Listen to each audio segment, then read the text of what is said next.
कक्षा 8वीं नागरिक शास्त्र पाठ क्रमांक 6 नौकरशाही। परिचय। उपर्युक्त तालिका में जिलाधिकारी, नगर निगम आयुक्त, वित्त सचिव, क्षेत्रीय आयुक्त इन पदों का उल्लेख है। सरकार की प्रशासन व्यवस्था में यह प्रशासनिक अधिकारी होते हैं। वे क्या करते हैं? ऐसा प्रश्न आपको जरूर महसूस हुआ होगा।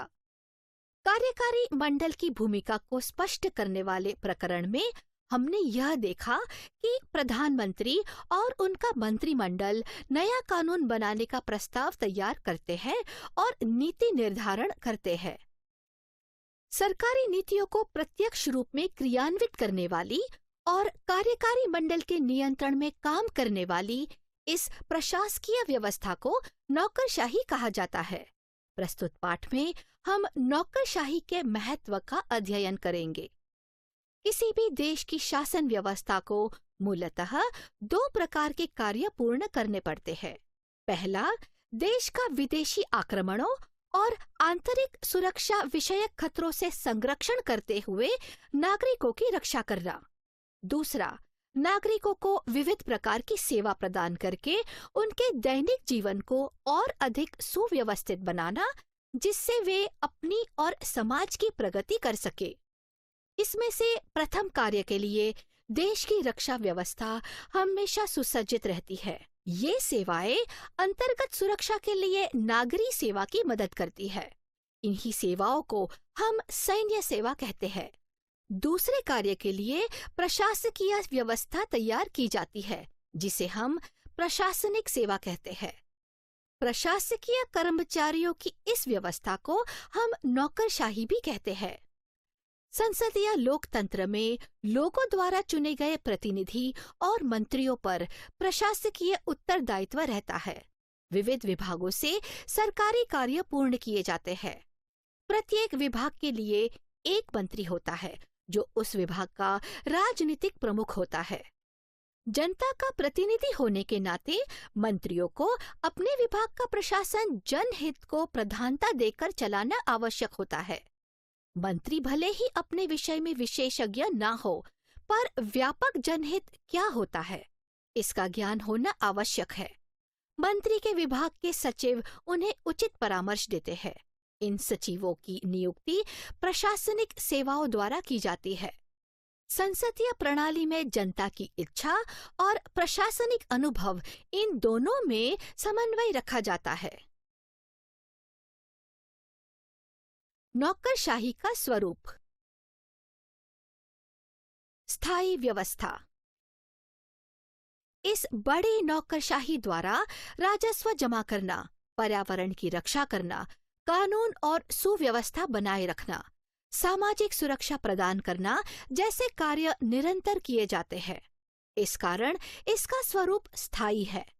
हर चुनाव के पश्चात नए प्रधानमंत्री और उनका मंत्रिमंडल सत्ता में आ सकता है, परंतु उनके नियंत्रण में जो नौकरशाही होती है उसमें कोई परिवर्तन नहीं होता है, क्योंकि उसका स्वरूप स्थायी है। राजनीतिक दुष्प्रभाव से दूर।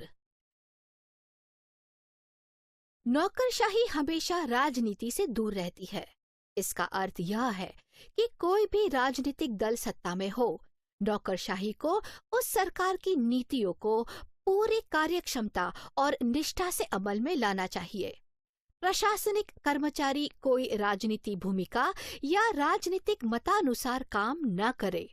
चुनाव में हार जाने पर कोई दल सत्ता से दूर हो जाता है और दूसरा दल सत्ता में आ जाता है, और वह पूर्ववर्ती सरकार की कुछ नीतियां बदल सकता है। ऐसी स्थिति में नौकरशाही का यह कर्तव्य है कि वह तटस्थ रहकर अपने दायित्वों का निर्वहन करे। अनामिकता या अनामता। अनामिकता या अनामता का अर्थ है किसी नीति की सफलता या असफलता के लिए सीधे नौकरशाही को उत्तरदायी न मानते हुए उसे अनामिक या अनाम रखना।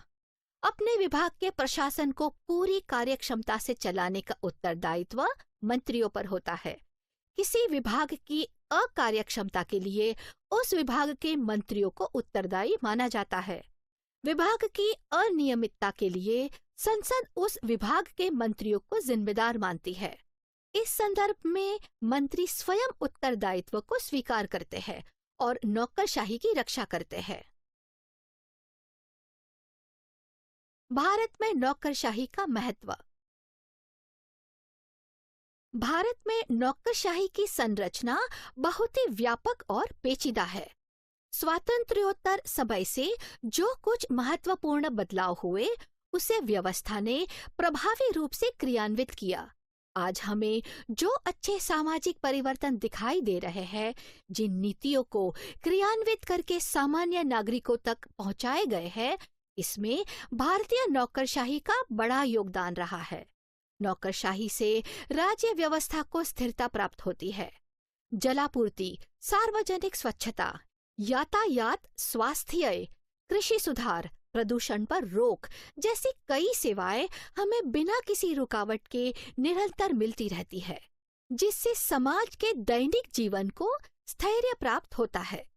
दूसरी बात यह है कि नौकरशाही भी समाज परिवर्तन का एक महत्वपूर्ण साधन है। स्त्रियों का सशक्तिकरण, बच्चों की रक्षा, समाज के कमजोर वर्ग के लिए योजनाएं आदि के विषय में सरकार जो कानून बनाती है, उसे प्रत्यक्ष रूप में लाने का कार्य नौकरशाही द्वारा किया जाता है। नीतियों को क्रियान्वित करने से ही समाज में परिवर्तन होता है। सामाजिक लोकतंत्र में नौकरशाही की भूमिका महत्वपूर्ण है। आरक्षित स्थानों की नीति के कारण कई उपेक्षित समाज घटक मुख्य प्रवाह में शामिल हुए हैं। निर्णय प्रक्रिया में उनके सहभाग से वृद्धि हुई है। समाज का लोकतांत्रिकीकरण होने के लिए प्रगतिशील कानून और नीतियों की आवश्यकता के साथ कार्यकुशल नौकरशाही की भी आवश्यकता होती है। प्रशासनिक सेवाओं के प्रकार। भारतीय प्रशासनिक सेवाओं के 3 प्रकार है। भारतीय प्रशासनिक सेवाएं।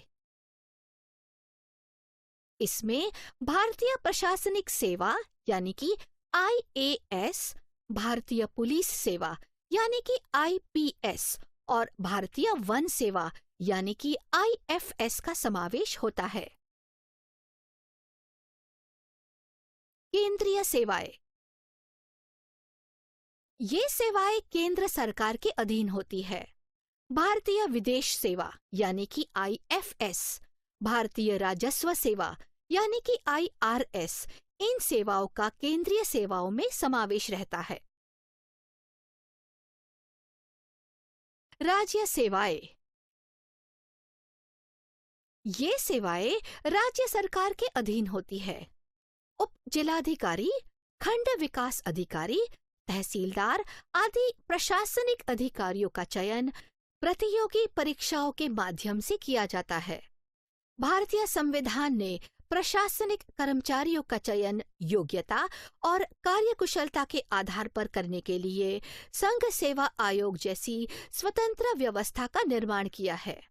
संघ लोक सेवा आयोग यानी कि UPSC भारतीय प्रशासनिक सेवाओं और केंद्रीय सेवाओं के लिए स्पर्धा परीक्षा लेकर उम्मीदवारों का चुनाव करता है और सरकार द्वारा उनकी नियुक्ति की जाती है। महाराष्ट्र लोक सेवा आयोग यानी कि MPSC महाराष्ट्र के प्रशासनिक सेवाओं के लिए प्रतियोगी परीक्षाओं द्वारा उम्मीदवारों का चयन करता है और सरकार को उनकी नियुक्ति की सिफारिश करता है। नौकरशाही और प्रशासनिक व्यवस्था में समाज के सभी वर्गों को प्रतिनिधित्व मिले, इसलिए अनुसूचित जाति और अनुसूचित जनजाति, महिला, अन्य पिछड़ा वर्ग और दिव्यांगों को आरक्षण देकर इन सेवाओं में आने का अवसर प्रदान किया गया है।